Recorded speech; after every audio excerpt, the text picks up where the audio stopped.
Dangerous Animals is a horror survival thriller from acclaimed director Sean Byrne.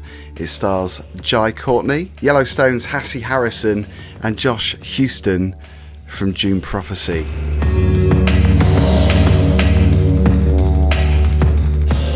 Chris is here. You've attracted a lot of attention after our gala screening of this film, have you not? Have I? On the social media, people have become very excited about the prospect of you being locked in a cage. Yeah, I've gone viral.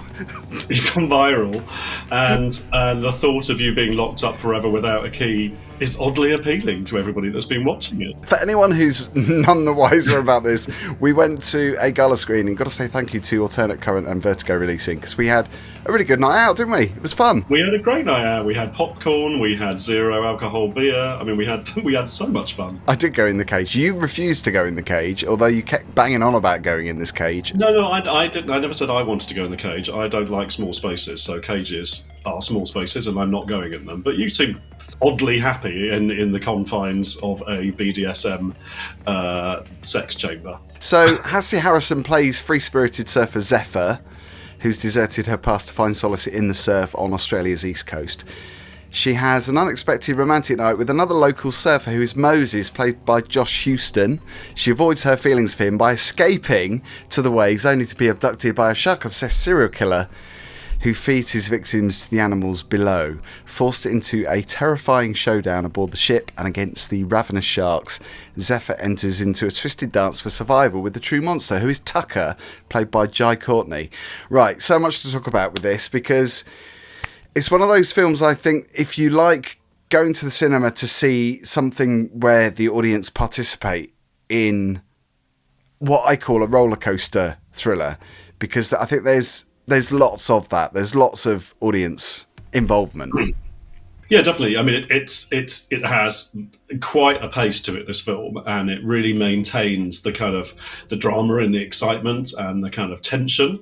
And as a viewer, you get really taken into that. You're getting to know the characters enough through the film to kind of care what's happening to them. Some pretty horrible things happen to them along the way, and that it's actually just incredibly engaging, isn't it? And you go on this journey. It's very involving. It's very engaging. Because when you think about the premise, you think, okay, well, this has been done so many times. It's been done to death. I mean, the shark horror film thriller. I mean, I'm calling it a thriller film. A lot of people are calling it horror. I think it's got a lot of those elements. If you're not the sort of person that likes a lot of violence or gore, I mean, it has got that in this. But I think it's more of a thrilling ride rather than something that is focusing on people getting tortured throughout its running time, because I think there's more to it than that. If I worked in Blockbuster Video, and I don't, just for the sake of that's a cultural reference for the kids, isn't it?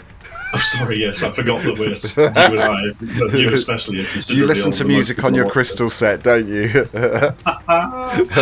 So if I worked a video rental store, just Google it, kids, then I would put this film in horror. I think it's a horror film, definitely. I mean, it's built on a sort of sense of tension, and there's a real thriller aspect to it. People going missing, what's happened to them, all that kind of stuff. But I think it's at heart, it's a horror film. I think what's more interesting about it is, as we were talking about on the night, is that there is this kind of genre of shark horror films, and there are loads and loads. Since Jaws, there's been this long history of scary things swimming around in the sea and eating people and all that kind of stuff. So scary shark films absolutely established as a thing. Also, scary serial killers abducting people, absolutely established as a thing, has been for God, absolutely forever. So I think it's really interesting that these two things kind of come together in this film, actually, and it's kind of. It's not a shark horror film. It's not Sharknado, thank God. It's not a straightforward kind of nutter abducting people and doing horrible things to them. It's truly a marriage of both of those things, and I think that's actually quite clever. Yeah, quite fresh. So the story begins, we see Heather, who's played by Ella Newton, and Greg, Liam Grenk. They sign up for a shark adventure. So they meet boat owner Tucker, who is Jai Courtney. I loved how Zephyr's character as well, because further on we see Zephyr obviously having that one night stand with our protagonist, who is Hassie Harrison's character, who's Zephyr. So we see them having that one night stand, and I love how it didn't. I mean, initially it does have a bit of action and a bit of gore, before the titles come in, and then we see that exploration of their brief relationship, because initially it is quite brief, but I love how that was explored, because once we were introduced, she does a runner, and everyone in the screening that we saw were kind of laughing at that, and I felt really sorry for him to begin with, because they all found that hilarious, that he comes out and brings this massive plate of pancakes, brings out breakfast to the camper van that she's staying in, and she's already gone. She's left. She's a sex-positive modern girl, a lot like yourself, Philip. She makes choices about her life, and she decided that she'd had her fun and she needed to move on and go and do something else. At her peril, let's be honest. I mean, if she hadn't left, maybe what happens to her wouldn't have happened. So maybe there's a moral in this story. You should always stay in bed with one-night stands, Philip. A lot of horrors and thrillers, I suppose, don't introduce the characters first of all. They're quite, reliant on bumping them off really quickly. And yes, we do see, without spoiling, we do see deaths in this, obviously, because it wouldn't be a horror film otherwise. But I like the fact that, straight away, we don't have that as the cliche that most horror films are. I think it's actually incredibly well put together as a film. It's got some beautiful cinematography. We saw it on the big screen, obviously, at the screening, and it looked absolutely crisp as anything. Looked absolutely gorgeous, some gorgeous cinematography. Lots of really lovely aerial shots of the sea, some beautiful shots of sea life, and all those kind of things. Beautifully put together, like really kind of quite painterly for a film of this nature. I think the writing is really good. I think the way it's in lots of ways it's a relatively straightforward plot. It just has some twists and turns to it. It has things that happen that are unexpected, and they're very well written. It's very well paced. I think it's brilliantly acted. I think there's some great performances. I think everybody sort of involved is well. There's one really annoying character that is Tucker's mate, who seems to be constantly drinking beer and having barbecues on the side of the jetty. He was irritating. But everybody else in it... Is that the guy with the yappy dog? Yes. Because I think he's meant to be irritating, because I think that's deliberate. No, he is. But also, I'm so glad you mentioned that, because he has a really yappy dog, a small dog that is really annoying Tucker. And I thought, okay, I really hope that we're not going where I think we're going, because it's been done to death as well, that whole thing of using animals as a device to upset you in a horror film. And I'd like to think we've moved on from that in cinema, especially in horror. I don't think that's acceptable anymore, to be honest. And I think if that had happened in this film, it would have been really surprising. So no, that doesn't happen. But yeah, the point is that the performances are incredibly strong as well. Everybody acts really well. It's great casting. Everybody suits their roles very well. It's just over an hour and a half long, and it's not. I didn't look at my watch once. I wasn't wishing it was over. I didn't want to know how far through we were. It just has the right pace to it. And you're right, because the acting is good, and I think it needs to be for you to really believe what's going on. Because yes, it's stylized to a certain extent. There were moments in this, and there is a couple of scenes, particularly one scene, which had us shouting out loud. It's like I was using the F-bomb quite a lot throughout this, because it is just grim. There's a couple of really gnarly kills as well, and the idea of him kind of tormenting people with sharks also was quite an original idea in a film, I thought. And yeah, absolutely. Quite dark. We've seen tormentors before, and we've seen shark films before, but actually coming together in this way was actually quite fresh, as you say, quite a novel thing to do. And I think there was a real snappiness to it, actually. And you probably know about things like this, but I don't know whether this is a first feature for lots of these people. I don't know whether they're experienced. I don't know whether this is people kind of mid-career in stride. But to be honest, it felt very mature. Some horror films feel slapped together very quickly. I'm sure they're not, but some feel like they have just been thrown together for shock value, and it's all about kind of instant gratification, all that kind of stuff. This has a maturity to it, actually. Well, no, that's right, because I think to have a really effective horror film, you have to make it believable, and it has to come from a place from someone that understands why we feel tense and anxious watching a movie. And Sean Byrne, who's the filmmaker, the director, he hasn't written this, but it's filmmakers, I think, that understand what makes a film gripping.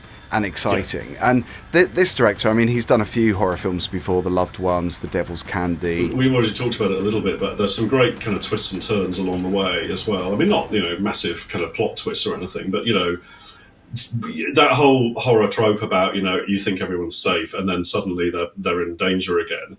That happens a lot. There's a lot of that. And actually, sometimes you can get a bit sick of that in some films. It's a bit like, oh, really? Are they really not going to get away again? But actually, this is just the right amount and just the right amount of pace of it, so that it's, you get used to the idea that everything might be okay, it goes calm, and then it's not calm again 10 seconds later. And actually, the flip-flopping works really, really well. Really, really well. And also, with jump scares, I can see them a mile off, so they don't scare me, and I never jump out of my seat, or rarely jump out of my seat. I did with this. There's a couple of really effective jump scares where you're lulled into a full sense of security and you don't see it coming, and then wham bam. And again, that goes back to the sound design, because the sound design in this is fantastic. It's really effective, really punchy and gnarly, and it's quite loud, isn't it? I mean, like you said, I think you said coming out of the screening, I'm glad we saw it at the cinema, because I think if we'd seen it at home, you'd have to turn the volume down because the neighbours would be complaining. My neighbours would have hated me forever if I'd watched that at home. There's quite a lot of sort of bangs and crashes and stuff, which is quite loud. And I live in a terraced house, viewers. Yeah, you're right. It's an incredibly effective sound design. It's just that it's boomy. It really works on a big screen in a big space, and the sound design enmeshed with the kind of the pace of the drama and the performances and all that kind of stuff really works together. Absolutely. And the action scenes are really well done as well, because I think that's something that must be difficult to get right, because it's all to do with timing and choreography in a sense, because you've got to get these actors to make it look real and genuine. Absolutely. And they do. And you genuinely feel anxious. I mean, I did. I don't know about you. Yeah. I'm not speaking for you, but I did feel quite clammy and quite tense and on the edge of my seat. And I was captivated till the end. And also, talking of the end does take you somewhere where you think, but actually it goes somewhere else. And I think that's quite original, because we're so used to seeing a predictable ending. And I thought it was very clever. This has a really lovely unpredictability about it. And I don't mean that it's a sort of volatile, difficult film to watch at all. It's very sort of linear in lots of ways. It makes a lot of sense. But it's not, somehow it kind of confounds your prejudices and preconceptions about what a film like this could be like. And I think that's incredibly effective, incredibly engaging. There was one scene that reminded me of Gerald's Game. Have you seen Gerald's Game? I don't think so, no. There's a scene in this which reminded me of Gerald's Game, and you probably know which scene I'm talking about. Oh, that scene, yes, that scene, yes. Yeah. There were a few moments where I was watching the film like this, and to be honest, that's a good sign. You and I are seasoned horror fans, and if I still have to hide behind my hands occasionally, that's a good sign.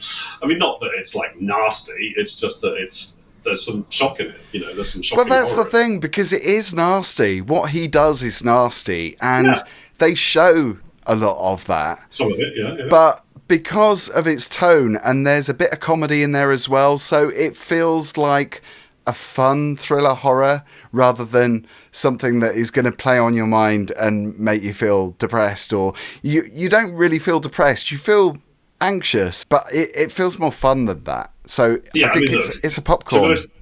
I'm not going to find myself in many of the positions portrayed in that film in the near future. I'm unlikely to ever go into a cage and try and view sharks in the sea. That's just not the kind of thing I do.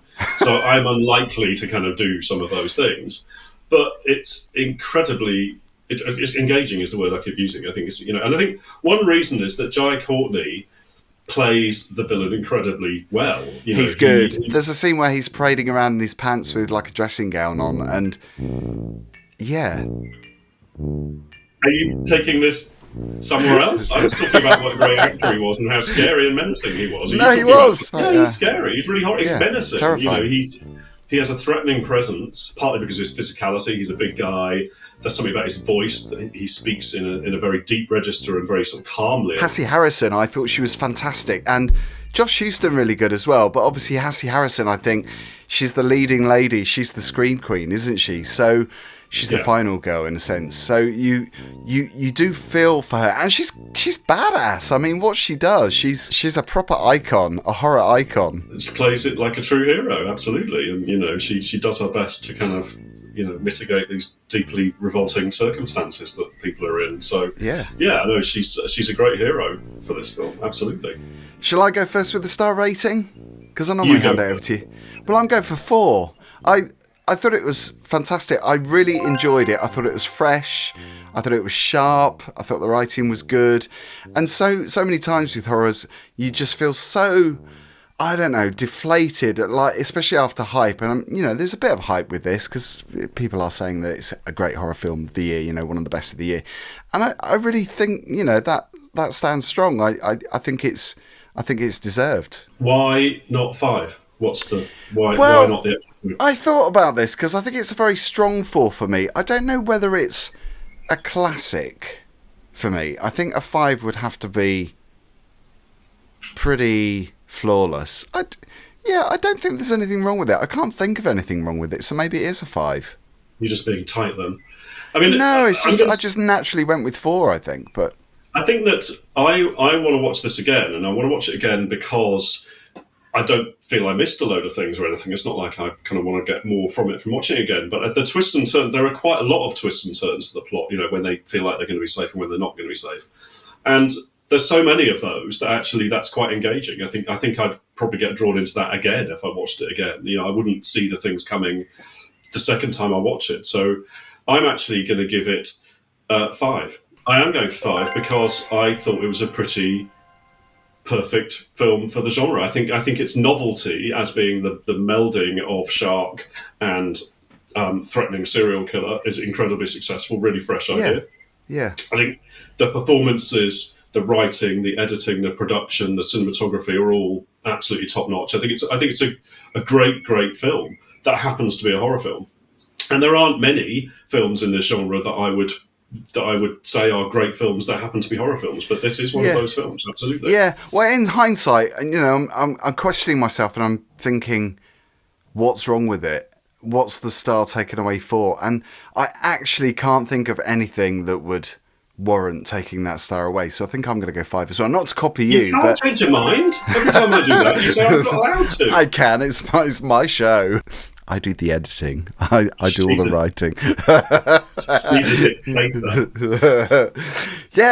Maybe it is 5. I mean, I was going to say a very strong 4. We can't do halves, so I would have given it 4.5. But then there's no reason to take anything away. And also, you don't always stay on that boat either. You come away from the boat, so it does feel like you're getting a change of scenery, which makes you feel a bit brighter. It doesn't make you feel so tense all the time. So it's not. You're absolutely right. You said earlier this isn't a depressing horror film. It's a terrifying one, and it's one that absolutely keeps you on your toes and keeps you kind of jumping all the way through for sure. I mean, neither of us are big jumpers, but people around us were shrieking and jumping all the time. So it's Dangerous Animals. It comes out in UK and Ireland cinemas on the 6th of June. We were lucky enough to see it a week before.